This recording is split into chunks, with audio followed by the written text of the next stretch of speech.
Going back, I remember it all vividly. My first time at Posey Chapel with a couple of my friends. Nobody was really scared. After all, the sightings were hoaxes and never supported with actual evidence. But, being Halloween, something was bound to happen. And something happened indeed. Because that night was the start of a string of the most horrifying ones in my existence. We arrived at the chapel, cracking jokes about the myths that were told about it while walking around aimlessly. Not in search of anything specific. And after about 5 minutes on our journey, I saw in the midst of the churchyard an all-white figure. From what I could tell, he was near the age of 10 and had no eyes. Just black pits where his eyes should have been. I looked at my friends for reassurance that this wasn't just my imagination, that this was real. And it was. They told me they could see him too, but just vaguely. As he was about a football field away, it was really hard to tell what we were looking at, so naturally we strained to get a better look. The four of us started to walk slowly toward him, not particularly looking to hurt him in any sort of way.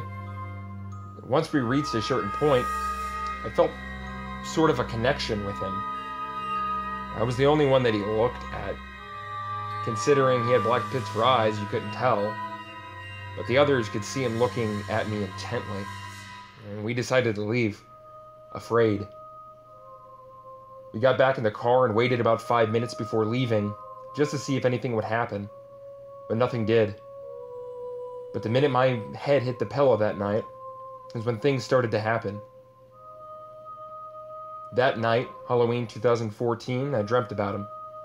The boy from the chapel.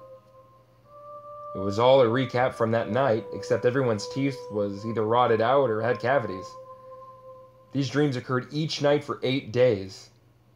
Within each dream, he would get about 10 yards closer, and the dream would always cut off just as I closed the car door.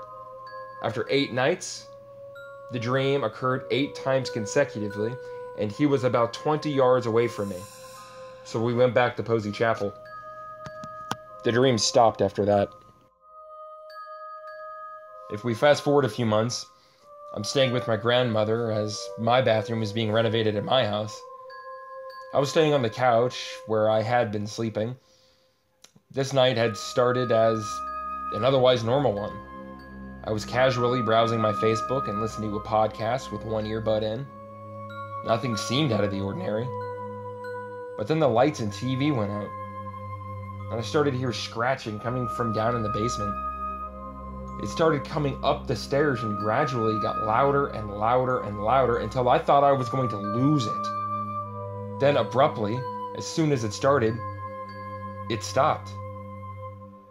I looked up toward the stairway door to see what it was, but saw nothing. Obviously questioning that, I turned back, and I glanced down the main hallway where I saw a streak of white. Terrified, I hesitated to look back, but it seemed to be drawn to it, so I looked. Despite my gut feeling, there he was.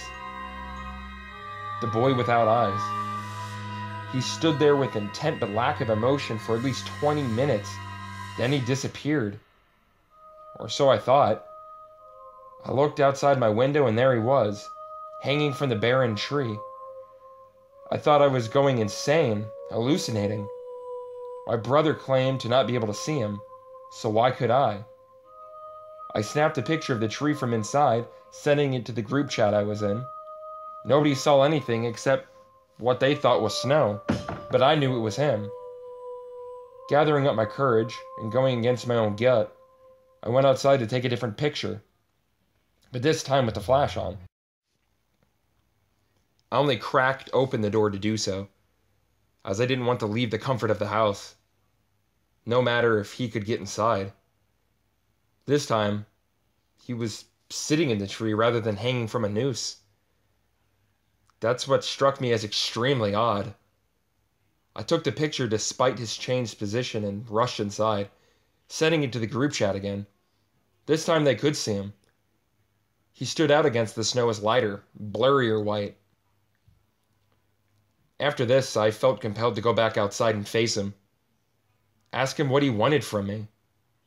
So, once again, I gathered up my courage and went back outside into the freezing winter night. I looked up at him in the tree and yelled, "What do you want from me?" 10 seconds of silence filled the chilly air. "Please, come back."